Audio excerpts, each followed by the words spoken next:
You really are like Rip's lab experiment. You're walking proof that these methods work exactly as they're written. And if they don't work, it's because you're not doing the program. And if you do the program, then you can become a Chase Lindley.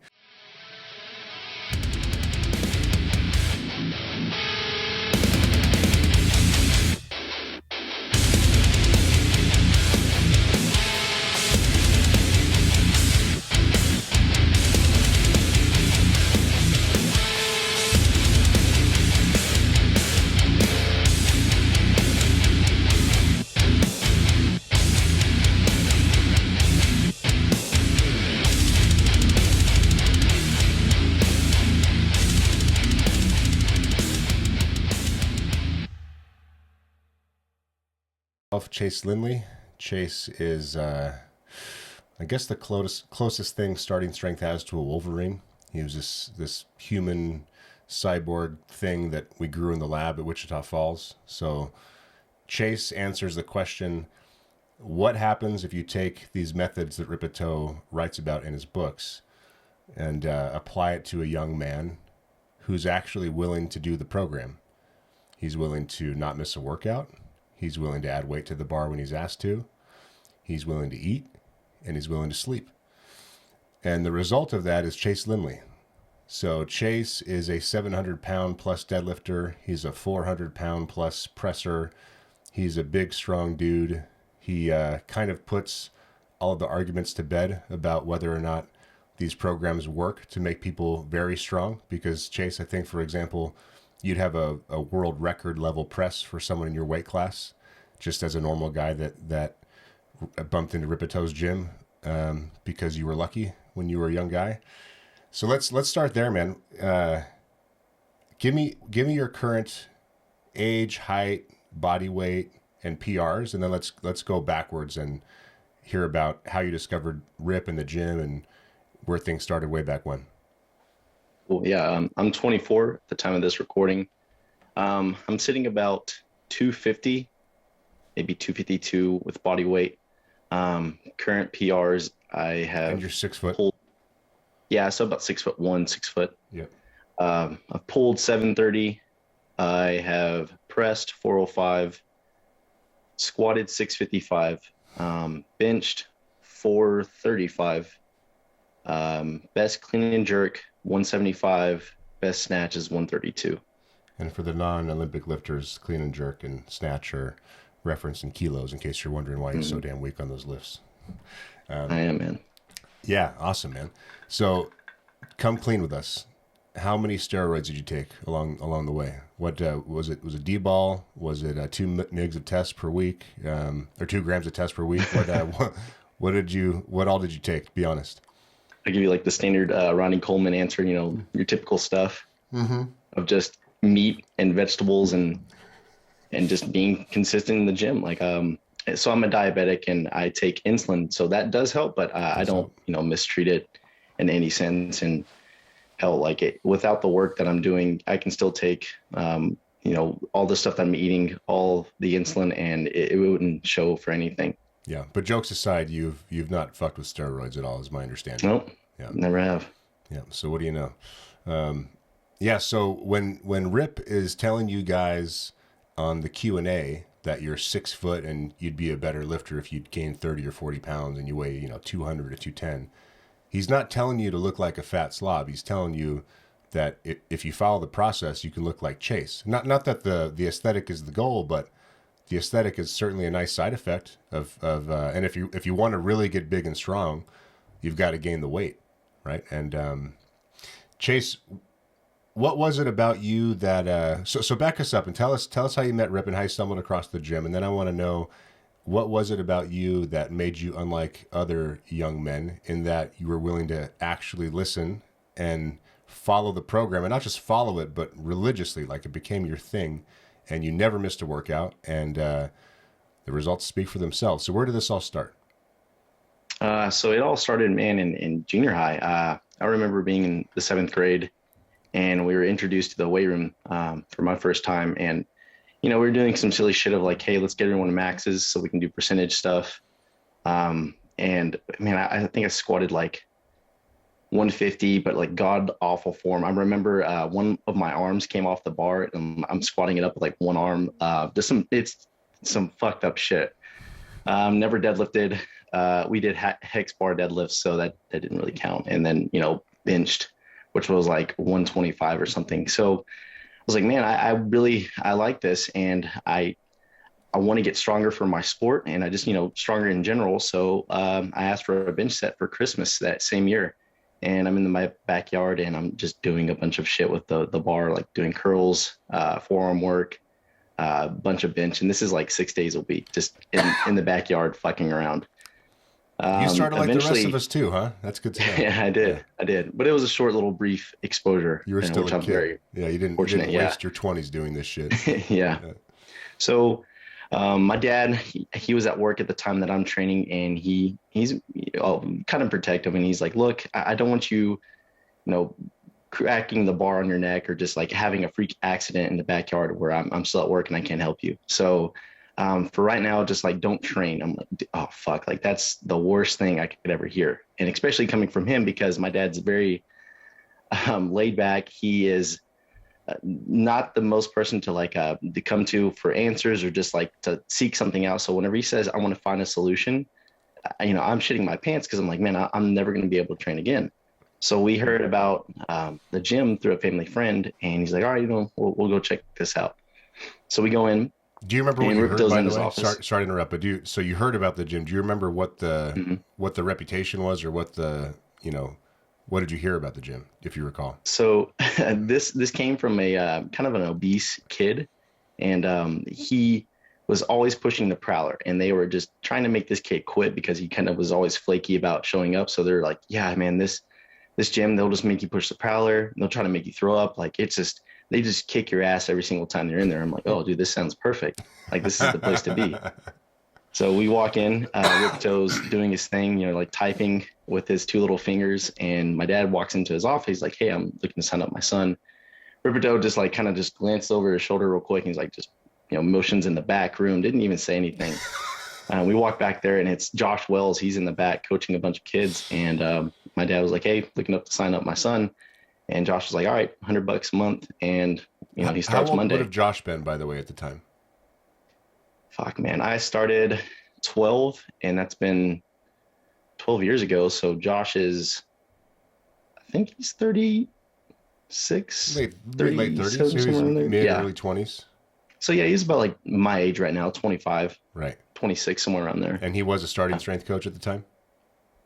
I don't know for certain. I think he probably was, because about 3 to 2 months of working with Josh, he left for New York. So, at that time, he must have had the credential at that time. But he looks nothing like he did or he does now. Like, he doesn't have his tattoos. He had his little chin that you can never see. It's funny kind of reflecting on that. You got to send me photos. So I didn't have any photos, and I'm sure Josh has like made every single photo of him with a chin just disappear. Like he hates it.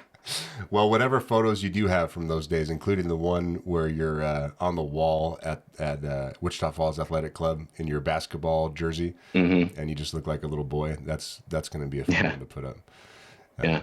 So you got to train 3 days a week with Josh Wells, who, for those of you that don't know, grew up in Rippetoe's gym and is now, one of our best head coaches in SSCs. And for $100 a month, you got coaching from Josh 3 times a week? I did. In a group with kids or what?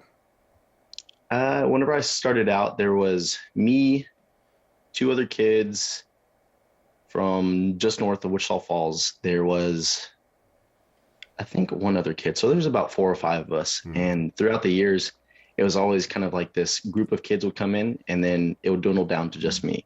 And then another group of kids would come in, and then same thing. I was always the one that was left standing. Yep. Yeah, this is how black belts in jiu-jitsu are made. Same idea. The one that doesn't quit, the one that keeps showing up, that's the one that can be the world beater, So at 12, you can't really train. You can learn the lifts and you can make progress here and there. How did you approach programming, and at what age were you able to actually do the NLP? We started kind of from day one. It wasn't making 5-pound jumps. It was more like 2.5 for, we were actually in the back room because, Rip doesn't want any kids up in the front. So we were messing with kilos. It was like 1.25 kilo jumps, or even just like a kilo jump. Funny story. I remember Josh teaching me how to press, and at the top you're showing people how to shrug, and he's like, no, look, you need to shrug like this. And him being a fucking strong man at the time, just like popped something in my neck. I'm like, oh shit. So yeah, like for a week there, I was kind of walking around like Frankenstein, and I didn't tell my dad anything happened because I didn't want to, like, not go to the gym.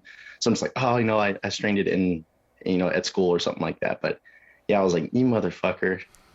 We worry about you young knucklehead coaches that are too strong for your own good when you're putting your hands on old people and stuff. It's like, I don't know if you guys know how to be gentle, nor do you realize that some people aren't, built like a block of steel. Yeah. I need the delicate touch. Exactly. Yeah. So tell me about the progress you made. What were your numbers early on? And do you remember kind of some of the milestones you hit and how long it took to get there? Starting out, I think I squatted like 25 kilos, which is about 55 pounds. Pressed probably just like a 15 kilo bar. It was about 33 pounds. And then deadlift somewhere around like 75 pounds. And then just gradually going up. I'll never forget so in the back room, it has all the colorful kilo plates, and, just kind of just being a kid, just curious, asking what is the heaviest weights in the room. And Josh is like, oh, it's the red plates. So I was like, my goal is like to get on the red, right? So I'm kind of like working my way up on the rainbow. First time I hit the green plate, I remember that, and I was really excited. And then Josh was like, dude, your form was terrible. We're going to take this down. I was like, oh, fuck. Well, short-lived moment there. But then, you come back and you listen to Josh or whatever the coach was saying. And I made improvements. And from there, I remember just gradually working my way back up. And then, man, it was shortly after Josh left, there was another coach named Brian Fox that came in, and yeah, he was just like, we're still going to keep going. And by that time I was kind of hitting the early stage of puberty, so I could really kind of hit some jumps there. So around I was pulling 14, 15, what? Yeah, about 13, late 13, early 14, somewhere around there. Able to hit, again, some goals where I'm just like, look, I have now a red plate on the bar. And now we're just going to work our way back up to adding another rib plate. That's kind of always how I envisioned it. And it always just kind of made sense to me to do that instead of just going from a big goal of like, hey, let's have 5 reds on the bar, which was in the back of my mind, but kind of making these short-term goals. And you can't fit that many on the bar, but if you could throw 6 on there now at this point, couldn't you? Yeah. Yeah, you 6 plus. So when did you get to 225? You got to 135 when you were 14-ish, started training at 12, and then 225. How long did that take? On the squat, probably about 1.5 years in, maybe almost 2 years. And what were you pressing at this time? Oh, I was probably hitting around 80 to 90 pounds. So you're a 14-year-old kid, and you're squatting 225, and you're this was more 13. 13, okay. And you're squatting 225, and you're pressing, getting close to 100 for your overhead press. And then what about 315? How old were you when you first squatted 315? Oh, I was a freshman in high school, so just probably turned 14. And I remember hitting it in the iron room because we finally were like, look, these plates in the back room are just, I'm kind of getting thrown off by the whip. So we made the pilgrimage out into the iron room. And I remember hitting that the first day. And before that, Brian kind of tricked me, and he was like, hey, I just want you to stand underneath this bar. And he loaded it on 315, just kind of get a feel for it. That was kind of freaky, but a few weeks later, I ended up hitting it, and it was no big deal. Nice. And how old were you then? Probably about 14. 14. And you were playing football at the time, right? Mm-hmm. Do you recognize what this did for your football game? Was it clear to you at the time? It was. So growing up, like I was a little bit above average in terms of athletic ability.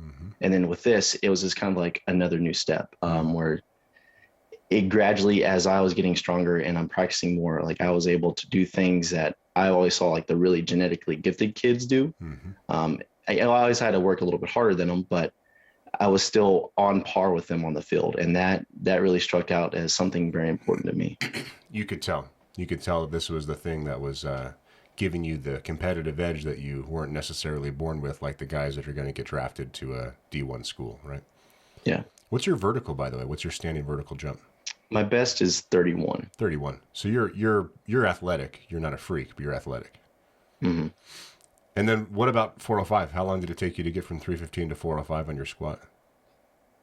Man, that took probably about another year and a half, maybe 2. By that time, Brian left and I was with Nick Delgadillo, and I didn't hit 405 for a single. It was for a 3x5. So we didn't really do singles in the gym. It was just mainly 5. So I probably could have hit it a little bit earlier, but just sticking to the program, we're not going to do singles. And that was probably whenever I was 16 or so. 16-year-old kid, 3 sets of 5, 405. Mm-hmm. And what was your body weight back then? Do you remember?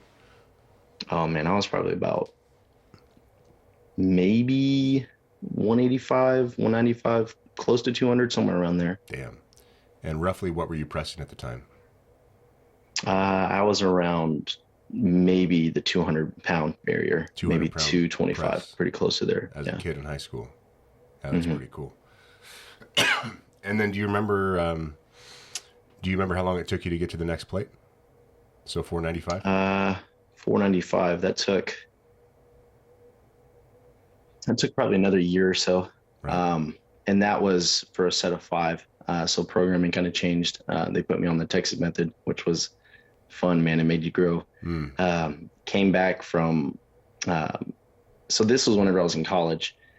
I was getting pretty close to 495 for a set of 5. I had just quit football their off season because they were getting too many kids hurt, and I was like, no, I'm not doing this. And especially playing for a team that went 0-10, like I rather just come back home and go to Rippetoe University and become a starting strength coach. Mm-hmm. So one weekend I dropped into Wichita Falls and I squatted 495 for 5.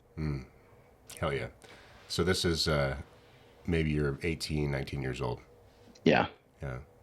And then you squatted 655, and was that for a single? That was, and I was a dumbass because I didn't record it, but no shit. Hopefully I can, yeah. Well, I've seen you squat some serious weight in the gym. I for me, the starting strength bar is pretty rigid, and then when your ass throws all the plates in the gym on either side, the thing actually has quite a bit of whip. So we'll get a video of you where you're unracking the thing and the weights go, woof, woof, and then you settle and then bend over and squat.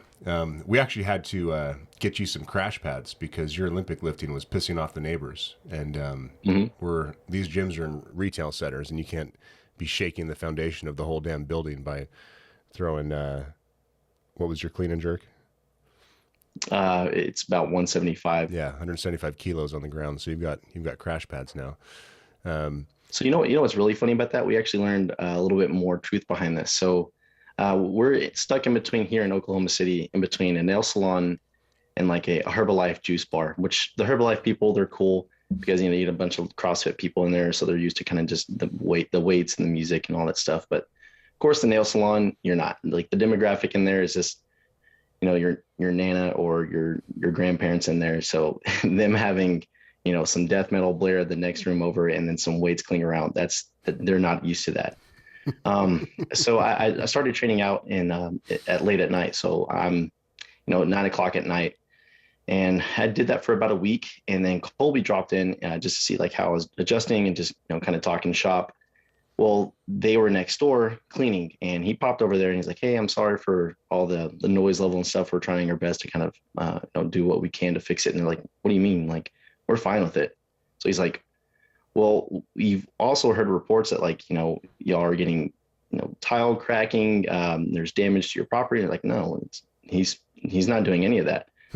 Turns out it's the landlord's wife. She had came in whenever I was normally training around like 2 or so. Yeah. And of course, I'm making some noise, and she's just like super bitch level and complains to her husband. And her husband's like, look, you can't be training at this time. Otherwise, when you get the boot. I think that's reasonable, actually. I think probably, the gyms weren't necessarily designed to be making that much noise in the middle of the day.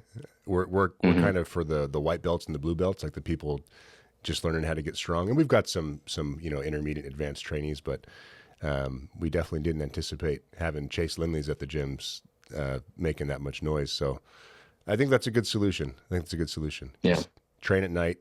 Don't piss off the people trying to have a relaxing time, getting their nails done. And we put a small speaker in the gym so that we didn't turn into one of those powerlifting gyms with blaring death metals. But if that's what you need for your own session, then knock yourself out. But you keep it quiet when you're coaching people, I hope, right? Oh yeah, we do. Like it's reasonable because you got to hear us cue you instead of what's playing on the speaker. Right. Exactly. Yeah. So give me some Rip stories along the way. What was it like growing up in Mark Rippetoe's gym? And I would love to hear, especially any coaching stories or any epiphanies under the bar that Rip helped you learn. You know, it was really fucked up. So I was there for about 3 years before he even spoke to me. Because he just thought I was a normal kid. And then, I'm not leaving. I'm always there. So he's just like, hey, I need a job. And that was my first kind of interaction with him. And the job was I had to caulk the perimeter on the outside of the gym. And he said he came to you and said, you need a job. No. He's like, hey, I need someone. I got you. Yep. Yeah. Okay. So he just walked back there with a group of kids, and everyone else was just like, I'm not talking to Rip. I was like, hey, for $300, fuck yeah, I'll go caulk this outside of this gym. And Rip is very ambiguous with his directions sometimes whenever it comes to that, because he has an idea in his head, but he didn't really express it. He just was like, hey, here's 6 tubes of caulk. Just, use them, and then, just outside perimeter, make sure you cover all the holes. So I've seen people caulk, and I've always been used to like the thin bead, like in bathroom work and stuff like that. So I laid a thin bead around it, and I used like only 1 or 2 tubes of the caulk, and there's like 4 other tubes left. So he calls me up and he's like, this shit won't do, son. Like, I need you to use all the tubes. And I'm over there like shitting my pants. I'm petrified because Rip's very intimidating. And he's kind of calmed down here recently in the past few years. Yeah. But earlier I did not want to be on his bad side. So, I'm over there saying, yes, sir. Sorry. I'll go over there right away and fix it. So I went over there and I caked it, man. He's like, yep, this is what I want. All right. Well, he set you straight. Yeah. I mean, you got to read the guy's mind and get it right. Otherwise you're fucked. That's the challenge. Yeah.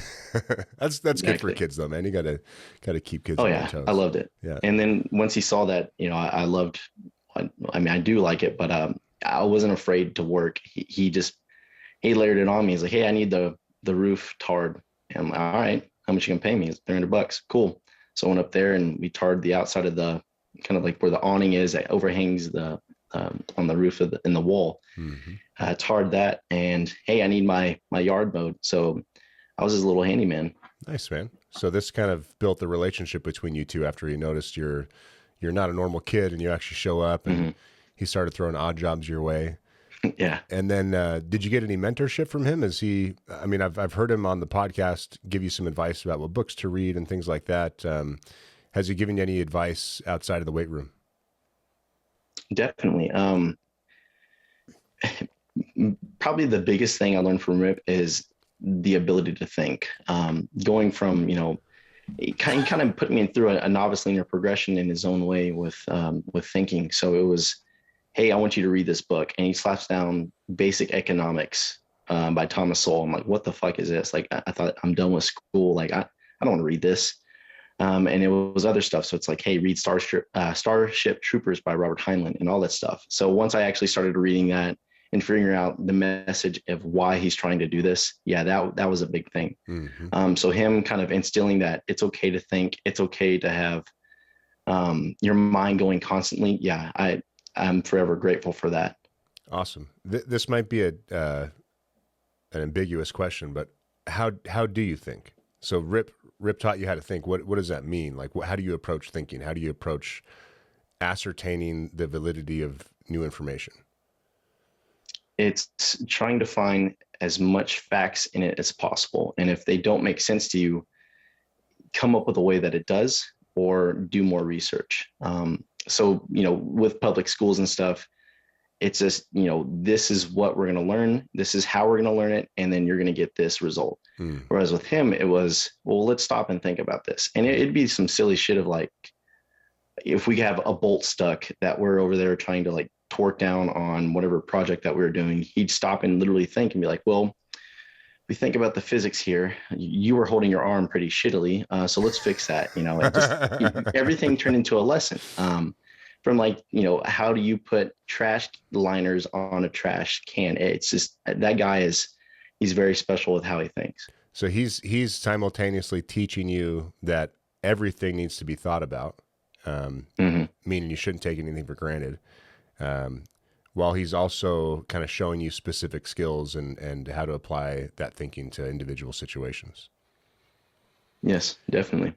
And then how do you ascertain facts? So you mentioned, the first step is to kind of determine what the facts are. How do you determine whether or not something is a fact? How do you determine whether or not something's true? And I ask you this question because I always thought this was pretty obvious, but in recent years, it's proven that that's not the case. People seem to have trouble making the delineation between narrative and fact. Have you thought about that at all? Do you have a method to make that distinction in your mind? Man, I think now, since he's just made me read a bunch of material about him, like some very nonfiction, boring stuff, just deriving facts from that, how they went through that methodology of these first principles, and just like how we kind of talk about in the coaching lecture, those first principles that can't be reduced any further, and applying those across a wide spectrum of things. And if they don't fit, something's fucked up, and we have to make it fit, or we have to reevaluate this. Mm-hmm.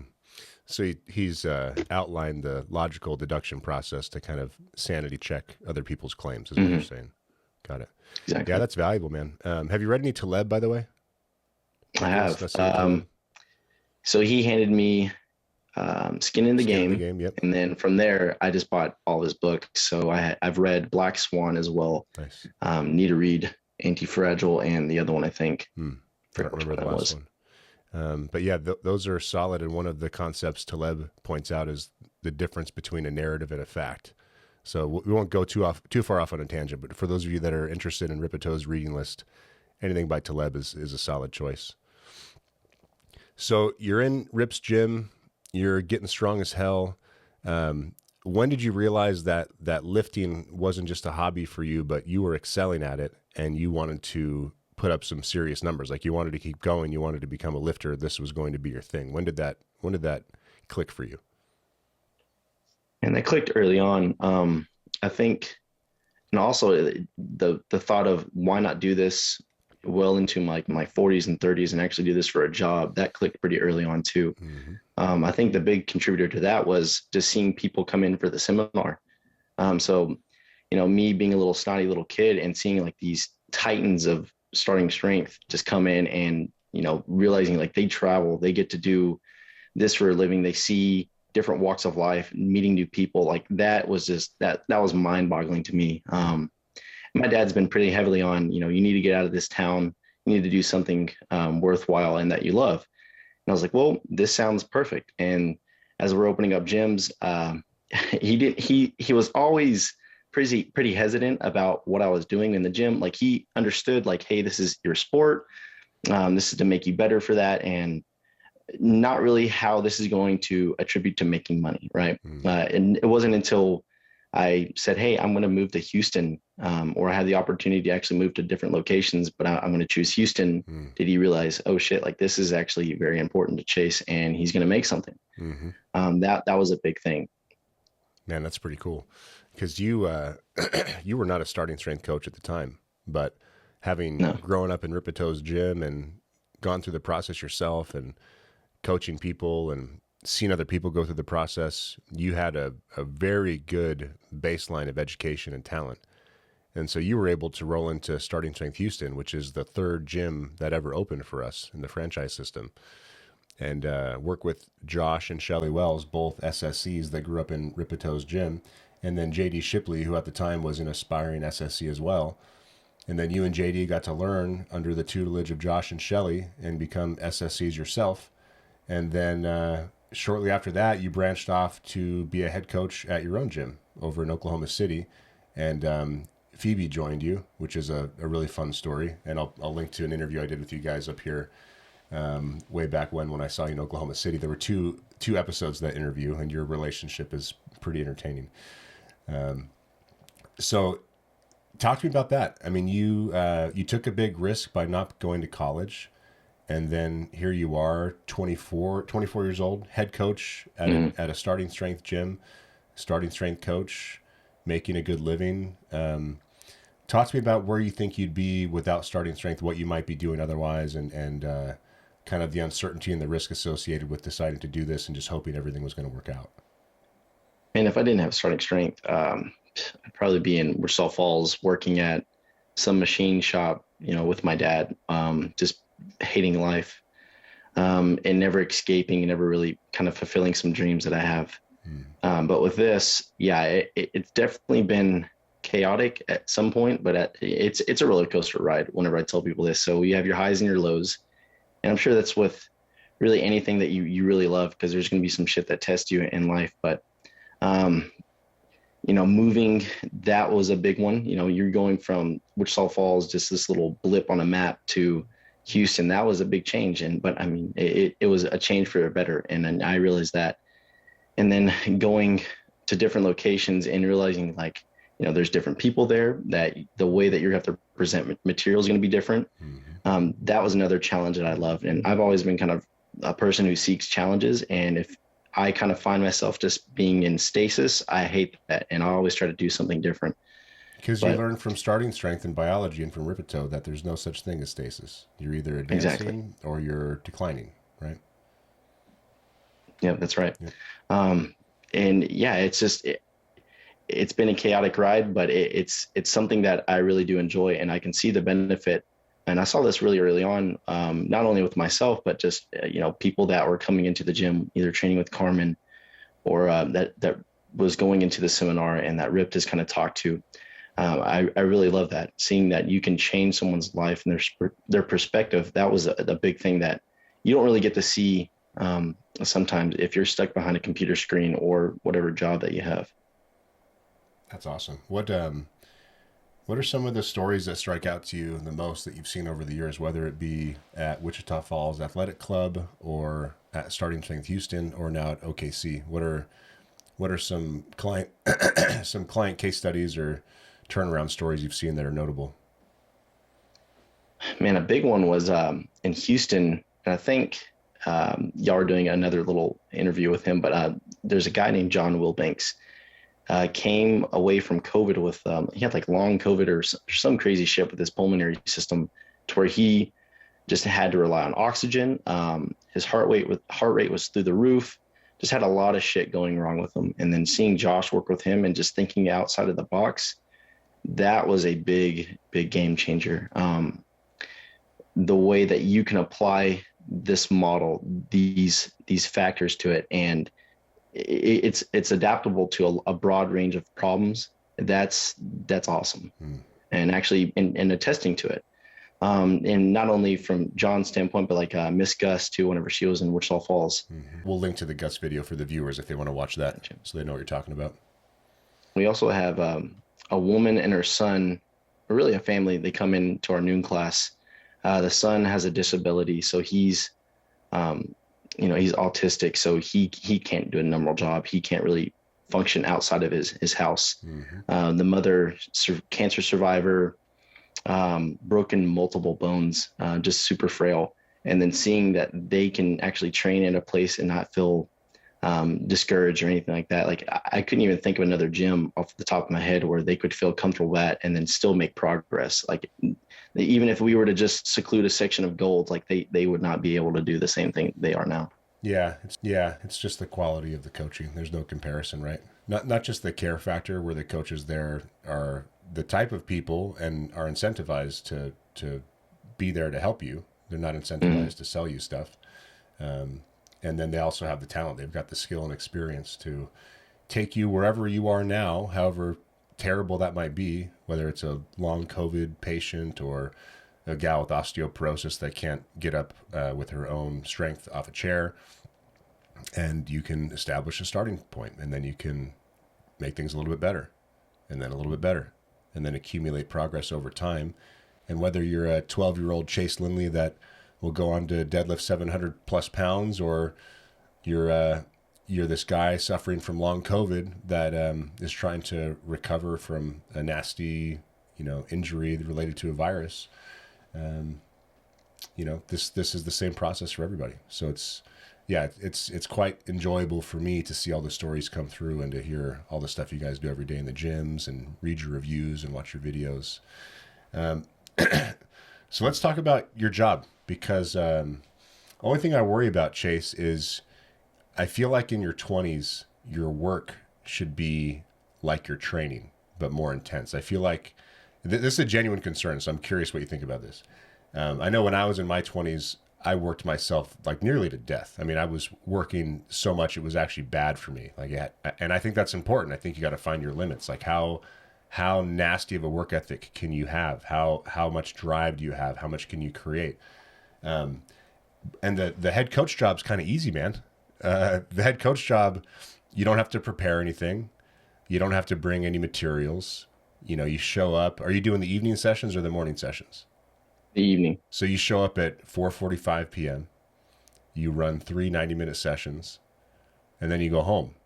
And when you're there, you're not using any, machinery or doing anything complicated. You're just kind of whatever you have up in here, experience-wise and skill-wise, you're sharing with your clients, and you're just speaking, and they're listening, and that's that. So my only concern is this job pushing you hard enough? And I'm wondering what the next thing is for you, because head coach is kind of the premier job that we have.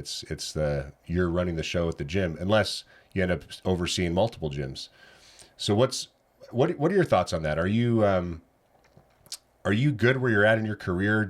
What's in the future for you? I mean, because you're 24 and you're already a head coach in an SSC, right? So how do you think about that? Are my concerns warranted, or what's your plan? No, it's, just like what I was saying earlier, like you don't want to remain in stasis or just get complacent with anything. The big thing that I see now is just we need more coaches, man. Like right now in OKC, we have just me, Phoebe, and one apprentice. So, my time is kind of taken up just watching those classes. Like I'll drop in a lot in the morning classes and help Phoebe. Now she has her credential. Now it's going to be the same thing with our apprentice, Greg, but he's in the evenings with me. And then once we get this other location open up in Edmond, we're going to be split to where I'm basically going to do the whole entire process all over again.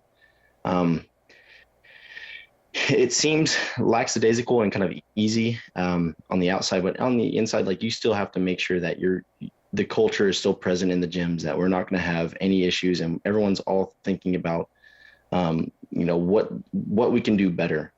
For example, like we're talking about what's happening in the morning classes as well in the evening, so that if I step into the 5:30 a.m. class, I know that John is working on this. I know that Sally's working on this.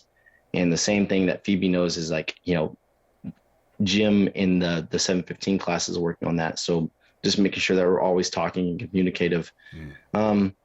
That's a key. But as far as like what I can kind of see myself doing more of, man, it's just, I would love to manage a lot more people. And that's just going to be, time is just going to be the factor, I think, there of just if we can get enough people in. I don't know how to kind of just draw people in from like Golds or these other personal trainers that are just doing nonsense. That's going to be the hard one, I think.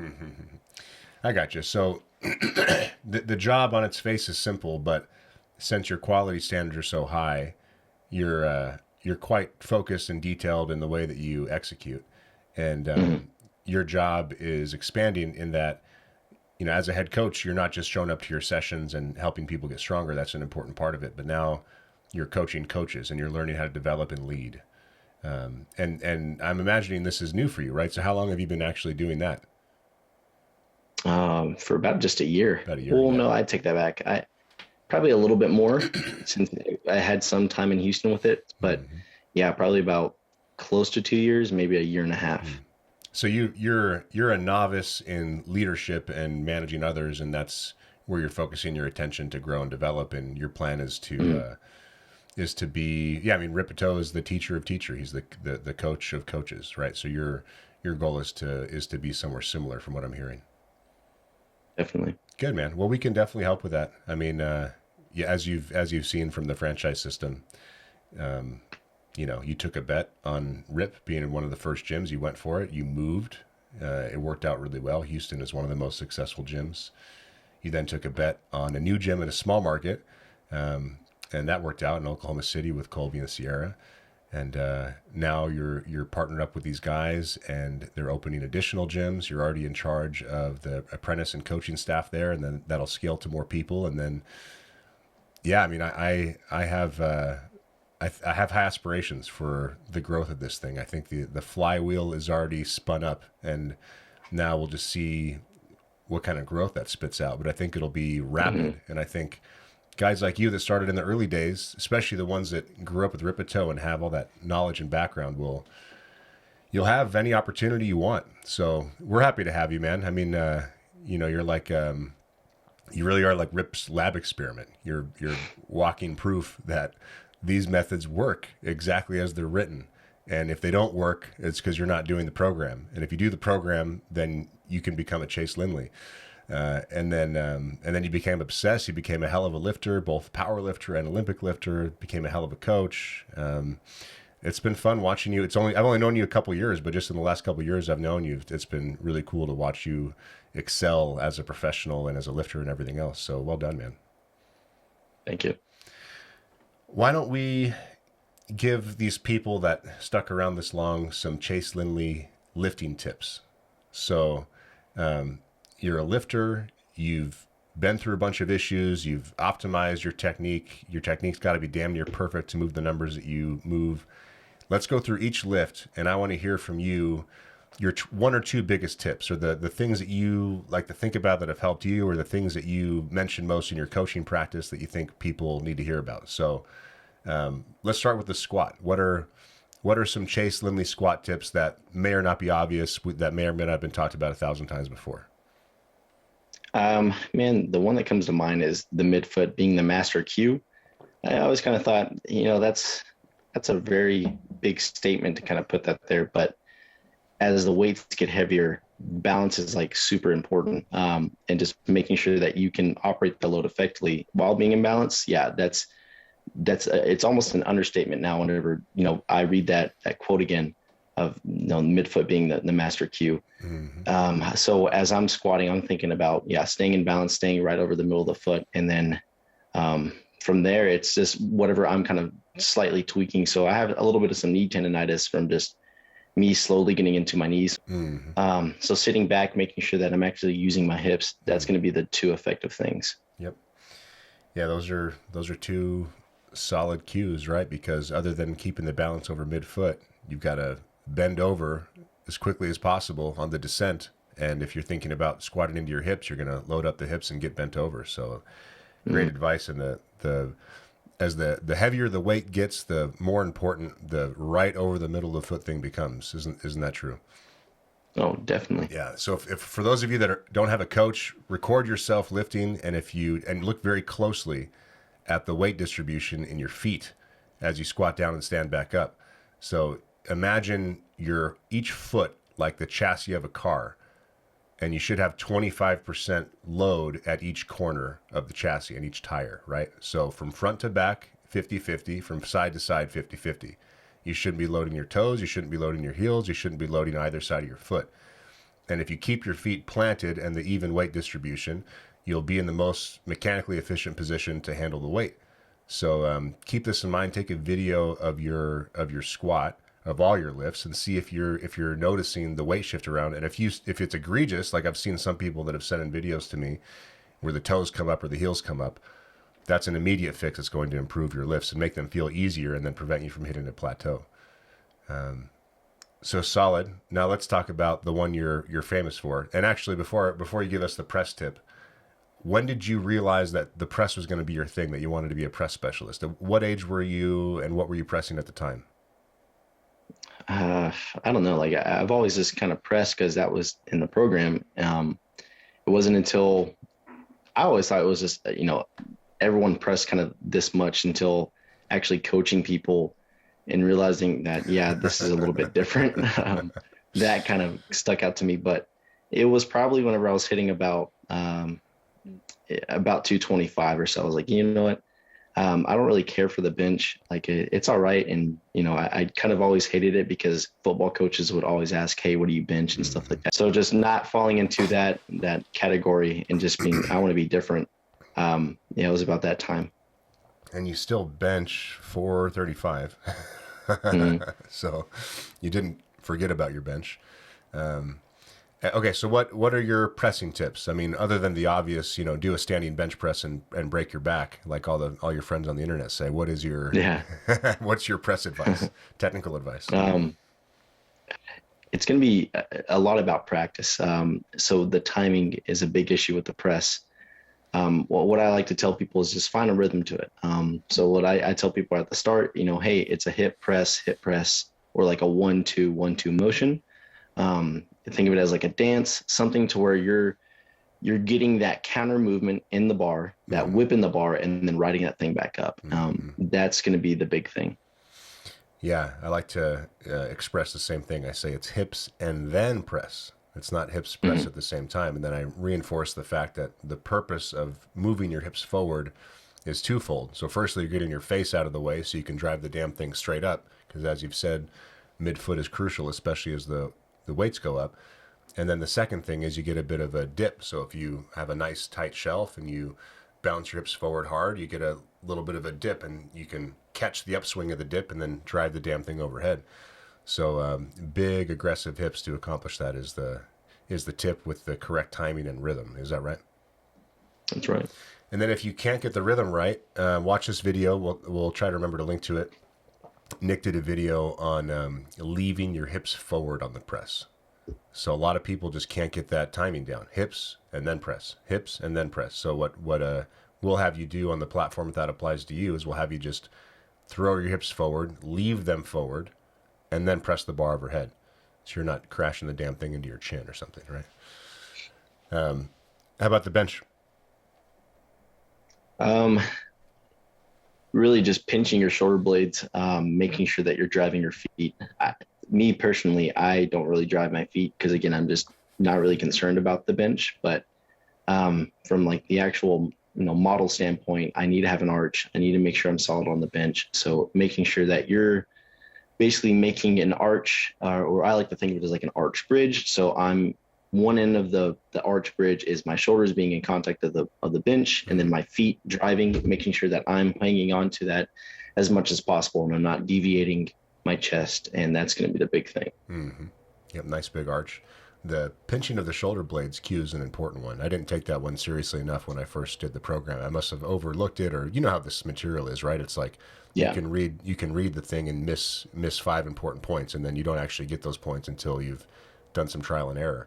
So that applied to me, and I've always had shoulder issues, and I whenever I'd get above 200 on the bench, I just have nasty shoulder pain on the right side.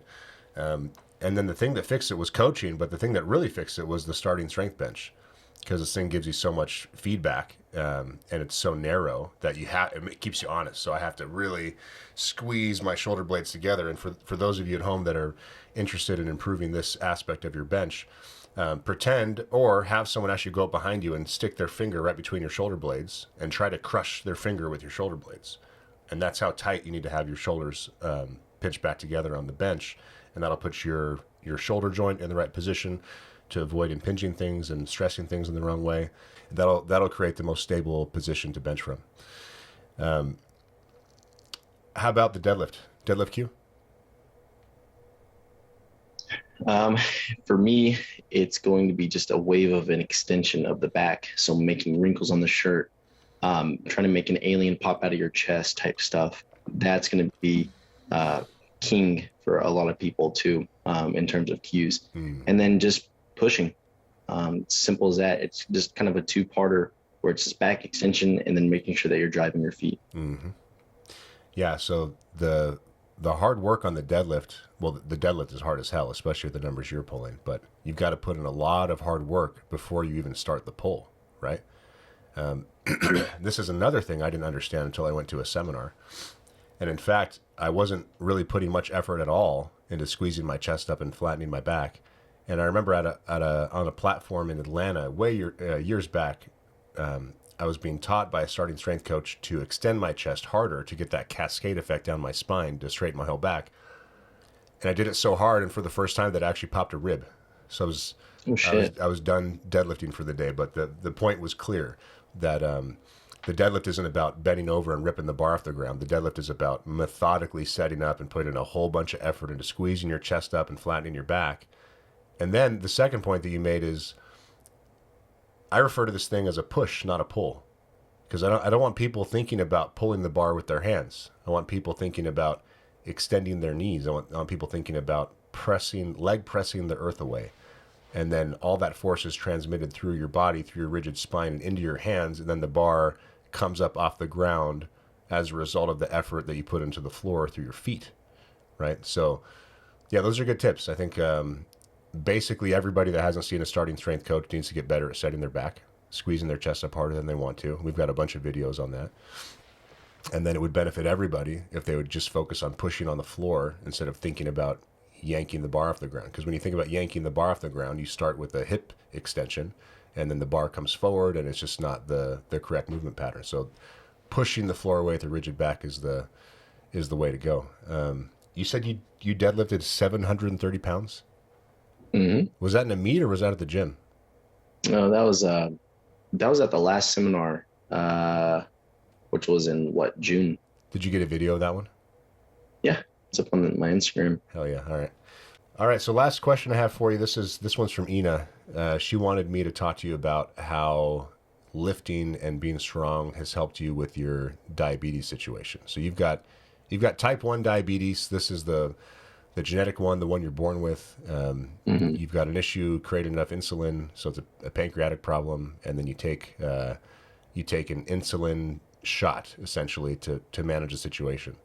So talk to me about starting strength and diabetes. So I've actually kind of done a little bit of research with this, just kind of experimenting with myself. I'll check my blood before working out and then after, because I've been kind of noticing I've been getting low, and it's not because I'm taking insulin before the workout or anything, but it's just due to what's happening on the chemical level.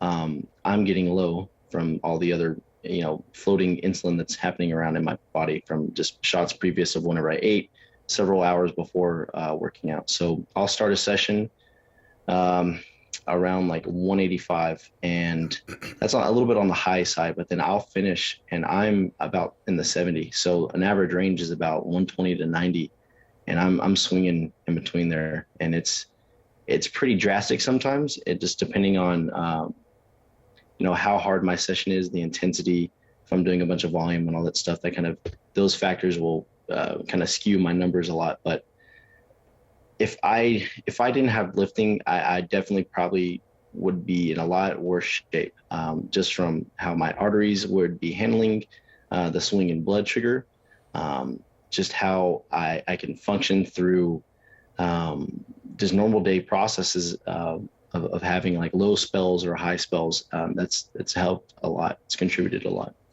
Because insulin, educate us on this. So insulin is the hormone that regulates blood sugar. It's a thing that it ensures that your glucose concentration in your blood serum doesn't become toxic or deadly. So you don't produce enough, right? So you have to wear a pump. Is that right? Do you wear a pump? I used to, but now I'm just taking external shots. Gotcha. Okay. So you take exogenous insulin to manage your glucose, but what have you learned about the function of muscle mass in regulating glucose? Because that certainly gives you an extra buffer, doesn't it? When you've done difficult anaerobic work and you've exhausted the short-term energy stores that's held in the muscle tissue, you then have a big soppy sponge of tissue that's available to soak up the excess glucose running through your blood from the previous meal. In addition to, and then the insulin is the transport mechanism. Is that right? Can you help fill in the gaps of my understanding? Yeah. So on the cell membrane you have insulin basically gateways. So the insulin is essentially key. It opens up the gateway, then allows, the transfer of the glucose inside the cell membrane. Um, and yeah, you're right about the muscles kind of being like the storages there. With the amount of muscle mass I have, as I'm training, again, with the amount of shit that I'm doing in my session, I can create a huge gap that needs to be filled. And if I'm, let's say, a week of not having insulin, if I'm running high, I'm able to kind of reduce the effects of how high it can be with just how training is. Sorry, now, by high, you mean your blood sugar is running too high. Is that right? Exactly. Your blood sugar too high. Let's say like in a weird apocalyptic type setting, if I go train and if I didn't have insulin, I can kind of somewhat manage it with some barbells. It's not the best idea, but it's something that could still prolong my longevity a little bit. It's a mitigation factor. Exactly. Yeah. But you need this shit to live. I mean, you need to have insulin on hand. You have to. Yeah. Gotcha. Cool. And anything you want to say to people that are, that have diabetes, whether type 1 or type 2, and either barbell trainer or thinking about barbell training, what is something they need to know that they don't know that you've learned throughout this process? Probably just always check your blood and make sure that you're not just taking my words for whatever they are. Do your own research, making sure that you're collecting your own data. Because my experience could be different from what you're doing.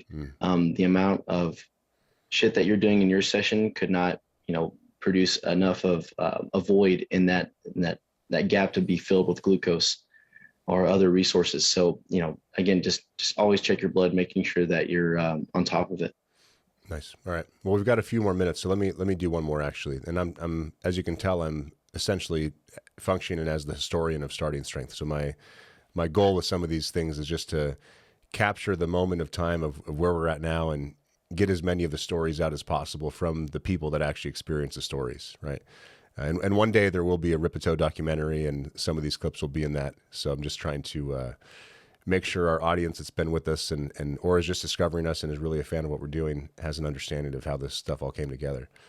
So give me a fun one. What is a fun story you have of Rippetoe? What's a good memory or a fun anecdote that you can that you can share with the audience that's a fun Rip moment for you? Man, probably being invited to my first winter solstice. So Rip doesn't celebrate Christmas or any of like the typical holidays. He kind of does his own thing, and one of them being the winter solstice. And his house is a trip, man. It's almost a museum. It's a castle. It's a museum, castle, homestead. It's just it's everything that you ever wanted a house to be as a kid, but then amplified to like a 65-year-old man. Guns everywhere, walking rattlesnake tails on his kitchen table, knives everywhere, knives and swords, blades and chainmail. It's walking in there. I was like, dude, this is so damn cool. Yeah, like I would love to have a house like this. And then just experiencing. Just being in the room on winter solstice with him and just being around him is just, it's amazing. It's amazing, man. Yeah. They're big into Norse mythology and they celebrate that holiday. And I don't even know what goes down, but I know Carmen parties and Rip goes hard. So it must be a good time. Yeah. Are you ending the story there? Or can you share any details? No, so it's not like we sacrifice anything or anything crazy. It's you sacrifice the weakest member of the gym. No, it's a big feast. Hell, I remember one time. So yeah, Rip has a chainmail shirt that Steph made him, and we all wanted to put it on. Like my big ass could not fit it, so they're like, "Look, don't try it because we may not be able to get it off you." So several guys, Rusty and there's a guy named Mike at the gym. They put it on and we're over there slashing them with the machete. And I think Nick has a video of this like on his Instagram, but just the way the blade sounds on the chainmail sounds like in the movies, like the little sing, it's fucking awesome. Hell yeah.